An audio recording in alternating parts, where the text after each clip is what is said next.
လူတယောက်ရဲ့ဘဝစက္ကန့်ပိုင်းအတွင်းမှာတင်ပြောင်းလဲသွားနိုင်တယ်ဆိုတာခင်ဗျားတို့ယုံကြည်ကြသလားဘာအမားမှမလုပ်ခဲ့ပဲနဲ့တကဘာလုံးကအတိအမှန်မပြုတ်တော့တဲ့လူပိုတယောက်ဖြစ်သွားခဲ့ရတဲ့ဗေတာနာဘော့စကီရဲ့အကြောင်းကိုရီကပ်အနေနဲ့တင်ဆက်ပေးမှာပဲဖြစ်ပါတယ်နယူးယောက်မြို့ရဲ့ JFK လေဆိပ်ကြီးအားဆိုရင်ခါတိုင်းလိုပဲလူတွေနဲ့ပြည်နယ်လိုနေပါတယ်အဲ့ဒီလူအုပ်ကြားထဲမှာဆိုရင်ဗေတာဆိုတဲ့လူတယောက်ကအထုပ်ပိုးတွေနဲ့သူ့ရဲ့အိမ်မက်တွေကိုတဲဆောင်လို့လာခဲ့ပါတယ်သူဟာသူ့ရဲ့မိခင်နိုင်ငံဖြစ်တဲ့ခရာကိုရှားနိုင်ငံကနေပြီးတော့အမေရိကန်နိုင်ငံထဲကိုရောက်ရှိဖို့အတွက်အားခဲထားတဲ့သူတယောက်ပါ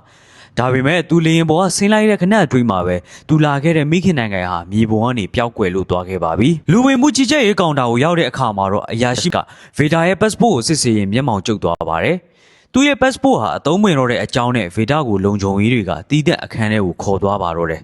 အဲ့ဒီမှာပဲလေဆိပ်အရာရှိချုပ် Frank Dixon နဲ့ Veta တို့တွေ့ဆုံကြပါတယ်။ Veta လေရင်ပေါ်မှာရှိနေတဲ့အချိန်တွင်းမှာပဲသူ့ရဲ့နိုင်ငံဟာစစ်အာဏာသိမ်းမှုဖြစ်သွားတဲ့အတွက်ကြောင့်အစိုးရကပြုတ်ကျလို့သွားခဲ့ပါပြီ။ဆိုလိုတာက Veta ဟာအခုချိန်မှာနိုင်ငံမဲ့တယောက်ဖြစ်သွားခဲ့ချပါပြီ။အမေရိကန်နိုင်ငံတွေကိုလည်းဝင်ခွင့်မရှိတော့သလိုကိုယ့်ရဲ့မိခင်နိုင်ငံကိုလည်းပြန်လို့မရတော့တဲ့အခြေအနေပါ။အရာရှိ Dixon က Veta ကိုအင်္ဂလိပ်လိုအမျိုးမျိုးရှင်းပြပေးမယ် Veta ကတော့ဘာမှနားမလဲပဲ။ငါဘယ်တော့အပြင်ထွက်ရမလဲဆိုတာကိုပဲတဖွတ်ဖွတ်မေးလို့နေပါတယ်။နောက်ဆုံးမှာတော့အရာရှိဒီဇင်ကဗေတာကိုလေဆိပ်ရဲ့နားနေဆောင်ထဲမှာပဲနေထိုင်ဖို့ခွင့်ပြုလိုက်ပါတယ်။ဗေတာကလေဆိပ်တွေကိုစိတ်ပြက်လက်ပြက်လမ်းလျှောက်ဝင်လာတဲ့အချိန်တွင်းမှာပဲ TV သတင်းအစီအစဉ်တစ်ခုမှာသူ့ရဲ့မိခင်နိုင်ငံမှာစစ်ပွဲသတင်းကိုတွေ့ရှိလိုက်ပါတယ်။အဲ့ဒီအခါမှသာဗေတာတယောက်သူဘယ်လောက်ထိအခက်ခဲတွေ့နေပြီလဲဆိုတာကိုစတင်တဘောပေါက်လာခဲ့ပါတယ်။သူ့ရဲ့ပတ်ဝန်းကျင်မှာရှိတဲ့လူတွေကတော့သူတို့ရဲ့ခီးစဉ်တွေအတွက်အပြေးလွှာသွားလာနေကြပေမဲ့ဗေတာကတော့ဘယ်ကိုသွားလို့သွားရမှန်းမသိပဲဖြစ်နေရှာပါတယ်။သူ့လက်ထဲမှာတော့အစားအသောက်ကူပွန်အချို့လေးရဲ့ဖုံးခေါ်ဖို့ကပ်ပြလေးရဲ့ပဲရှိပါတယ်။ဒါဟာကမ္ဘာ့ချမ်းသာဆုံးနိုင်ငံကြီးရဲ့လေဆိပ်ထဲမှာဗေတာရဲ့တခုတည်းတော့ပိုင်ဆိုင်မှုဖြစ်လာပါတော့တယ်။ညနေလာတဲ့အခါမှာတော့လေဆိပ်ကြီးကတိတ်ဆိတ်လို့သွားခဲ့ပါတယ်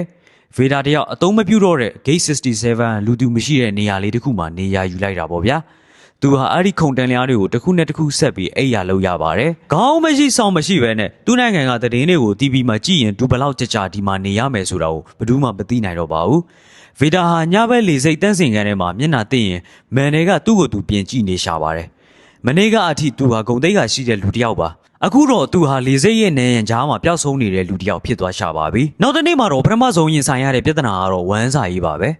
ဗေဒါမှာပတ်စံတစ်ပြားမှမရှိပါဘူးဒါပေမဲ့ဒီနေ့မှာသူအကြံတစ်ခုရသွားပါတယ်လေဆိပ်ကခီးဆောင်သွင်းလဲတွေကိုဆက်တယ်ပြန်တက်ထားရင်ဒေါ်လာ25စင်ပြန်ထွက်လာတော့သူတွေ့သွားတာပေါ့ဗျာ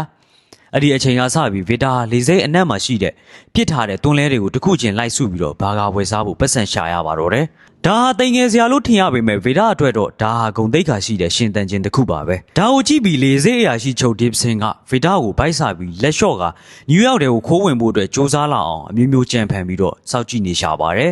်ဒါပေမဲ့ဗေဒါကတော့စီကန်းတကြနဲ့ပဲရှင်သန်နေခဲ့ပါတယ်ဒီကြားထဲမှာတော့ဗေဒါကအစားတောက်ပို့ဆောင်တဲ့လူငယ်လေးအန်နရစ်နဲ့စတင်ခင်မင်ခဲ့ပါတယ်အန်နရစ်ကလူဝင်မှုကြီးကြပ်ရေးကောင်တာကအရာရှိမလေးတော်ရက်စ်ကိုတစ်ဖက်သက်ကြိုက်နေတဲ့သူတစ်ယောက်ပါ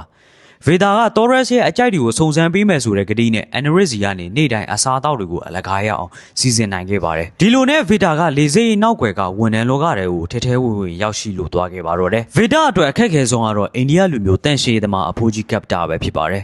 ကပ်တာဟာလူအတော်များများကိုမယုံသင်ကဖြစ်တတ်ပြီးတော့ဗေဒါကလည်းတရှိုးတယောက်ဖြစ်နိုင်တယ်လို့ယူဆထားတဲ့အတွက်ကြောင့်ပါဒါပေမဲ့လည်းတနေ့မှာတော့ဗေဒါကကျမ်းပြင်ပေါ်ကအမိုက်တွေကိုလိုက်ကောက်ပေးတာရယ်လူတွေကိုကူညီပေးတတ်တာတွေကိုမြင်တဲ့အခါမှာတော့ကပ်တာတယောက်လည်းစိတ်ပြော့သွားပြီးတော့ဗေဒါနဲ့ခင်မင်သွားပါတော့တယ်ဒါဟာဗေဒါတယောက်ဘလောက်တော့ယူသားလဲဆိုတာကိုဖော်ပြလိုက်တာပဲဖြစ်ပါတယ်ဒါတင်မကသေးပါဘူးဗေဒါရဲ့အရေးချင်းကလေဆိပ်ထဲမှာပို့ပြီးတော့တောက်ပါလာပါတယ်သူဟာတညမှာအသုံးမပြုတော့တဲ့နေရန်တစ်ခုကိုသူ့ရဲ့လက်သမားအသက်ပညာနဲ့လာပအောင်ပြုပြင်မိုးမှန်လိုက်ပါတယ်ဒါကိုလေဆိပ်ကကန်ထရိုက်တာတွေကမြင်သွားတဲ့အခါမှာတော့သူ့ရဲ့လက်ရာကိုအရန်သဘောကျသွားပြီးတော့ဗေဒါကိုတနာရီ$19နဲ့အလုပ်ခန့်လိုက်ပါတယ်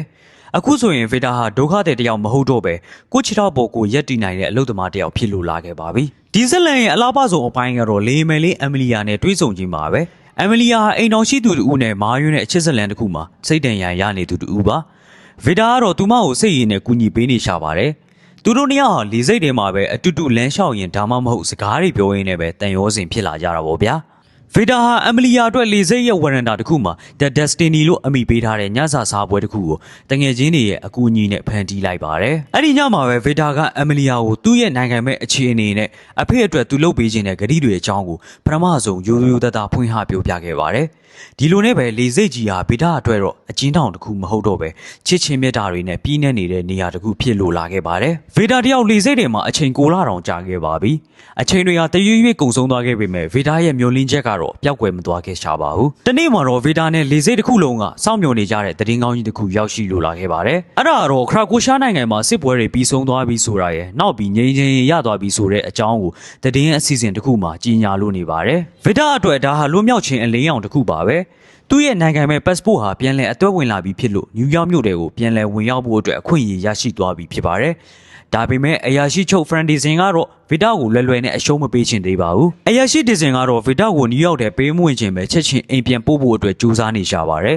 ။ဗေဒါရဲ့တငယ်ချင်းတွေဖြစ်တဲ့ Annery နဲ့ Capta တို့ကိုလည်းအလုတ်ထုတ်ပစ်မယ်လို့ချင်းချောက်ပြီးဗေဒါကိုအကြက်ကင်လိုက်တာပေါ့ဗျာ။တငယ်ချင်းတွေကိုချစ်တဲ့ဗေဒါတယောက်သူတို့ဒုက္ခရောက်မှဆိုးတဲ့အတွက်ကြောင့်သူ့ရဲ့6လကြာအိမ်မက်ကိုစွန့်လွတ်ပြီးတော့အိမ်ပြန်ဖို့အတွက်အဆုံးဖြတ်လိုက်ပါတယ်။ဒါပေမဲ့အဲ့ဒီအချိန်မှာမထင်မှတ်ထားတဲ့အလဲပြောင်းတစ်ခုဖြစ်လာခဲ့ပါတယ်။အိန္ဒိယလူမျိုးအဖိုးကြီးကပ်တာဗေဒါကိုသူ့အဖေအတွက်ဂတိတီးစီခြင်းတဲ့အတွက်ကြောင့်လေရင်ပြေးလမ်းမပေါ်မှာတပြက်စီကင်ပြီးပြေးတက်သွားပါတယ်။ကပ်တာဟာဗေဒါအိမ်ပြန်မဲ့လေရင်ကိုတားဆီးဖို့အတွက်သူ့ကိုယ်သူအဖမ်းခံပြီးတော့အနစ်နာခံလိုက်တာပါ။ဒီလိုနဲ့ဗေဒါဟာလေစိတ်ဝန်ထမ်းအားလုံးရဲ့အားပေးမှုနဲ့အတူလေစိတ်အထွက်တကားစီကိုရှောက်သွားခဲ့ပါတော့တယ်။လုံခြုံရေးဝန်ထမ်းတွေတောင်ဒီစင်မြက်အမိတ်ကိုမနာခံတော့ပဲဗေဒါကိုလမ်းဖယ်ပေးပြီးတော့သူ့အတွက်လိုအပ်တဲ့ကုတ်အင်ဂျီကိုတောင်လက်ဆောင်ပေးလိုက်ကြပါတယ်။ဗေဒါဟာလေစိတ်ရဲ့အပြင်ဘက်ကိုပထမအဆုံးအကြိမ်ခြေချခွင့်ရခဲ့ပါပြီ။နင်းနေဝင်နေတဲ့နယူးယောက်မြို့ကြီးဟာဗေဒါကိုနှွေးထွေးစွာကြိုဆိုလို့နေပါတယ်။ဗေဒါဟာတက်စီစီးပြီးတော့သူသွားချင်းနေတဲ့ Jazz Club ကိုရောက်သွားခဲ့ပါတော့တယ်။အဲ့ဒီမှာသူရှာနေတဲ့ Jazz ပညာရှင် Vinny Gossin ကိုတွေးဆုံကြပြီးတော့သူ့အဖေနှစ်ပေါင်းများစွာစောင့်မျှော်ခဲ့တဲ့နောက်ဆုံးလက်မှတ်လေးကိုရအောင်ယူနိုင်ခဲ့ပါတယ်။ဗေဒါဟာသူ့လက်ထဲကမြေပဲဘူးလေးတွေကိုအဲ့ဒီလက်မှတ်လေးထည့်လိုက်တဲ့အချိန်မှာတော့သူ့အဖေအတွက်ပေးထားတဲ့ဂတိဟာ